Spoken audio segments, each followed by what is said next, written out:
अच्छा एक बात पूछी? पूछा। तनी बतावा तहर फगुआ कैसे बीतल? अरे बहुत बढ़िया बीतल। अरे तनी कुछ सुनावा। सुनाई? हाँ सुनावा। सुना। सैया बाटे बड़ा अनारी, चटकल जगह से पिचकारी।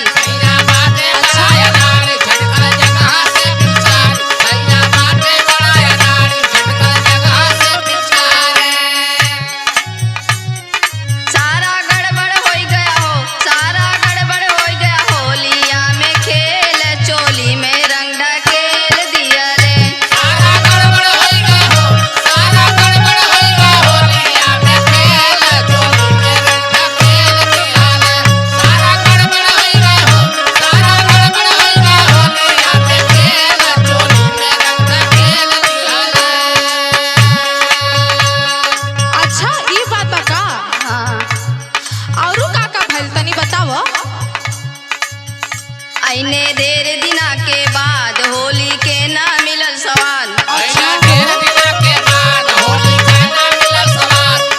देर दिना के बाद होली के ना मिलल सवाल।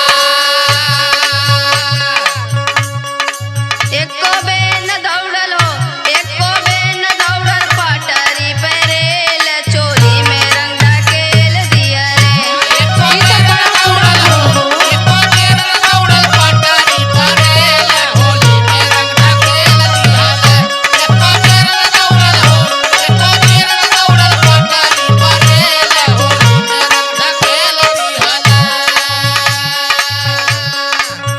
तो हर बात सुन के तो लगा था कि तोहके फगुआ के तनिको मजा ना मिलो। नाई मजा आइल हो सखी, यही ना ते बताओ थी ना। अच्छा और का भइल तनी बतावा। बताई? हाँ बतावा। रंगवा कैले सारा नास, दहिया करे लस लस। कैले सारा नास, दहिया करे लस लस। कैले सारा नास, दहिया करे लस लस।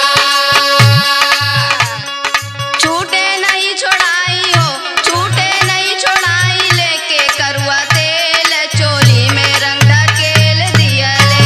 छूटे नहीं छोड़ाई हो, छूटे नहीं छोड़ाई, लेके करुआ तेल चोली में रंग ढकेल दिया ले। छूटे नहीं छोड़ाई हो, छूटे नहीं छोड़ाई, लेके करुआ तेल चोली में रंग ढकेल दिया ले।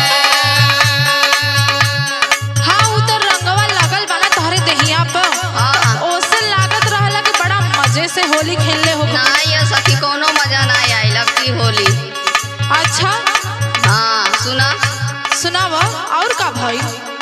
सोचले रहनी यही साल रंगिए गोरा गोरा गाल। सुतले रानी यही साल रंगिए गोरा गोरा गाल। सुतले रानी यही साल रंगिए गोरा गोरा गाल।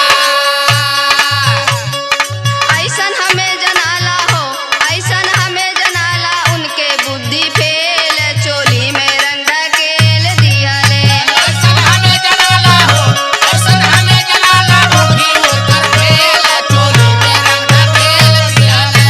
ऐसन हमें जलाला हो, ऐसन हमें जलाला, बुद्धि उनकर फेल चोली में रंग ढकेल दिया ले। ऐसन बात बा का? हाँ हो सखी ऐसे ही बात बा। काहे हमके तोहरे मौरा से तो लगत रहला कि तू बहुत चानी काटत हो ससुरारे में। अरे जाए सखी, का चानी काटत आती। और का भइल बतावा। सुना। सुनावा। जब से मोर गंवल ले आए, साथे होली नहीं मनाए। सबसे मोर गवन ले आए, साथे होली नहीं मनाए। सबसे मोर गवन ले आए, साथे होली नहीं मनाए। मंगल सुबह से पूजा हो, मंगल सुबह से पूजा, बैठे ना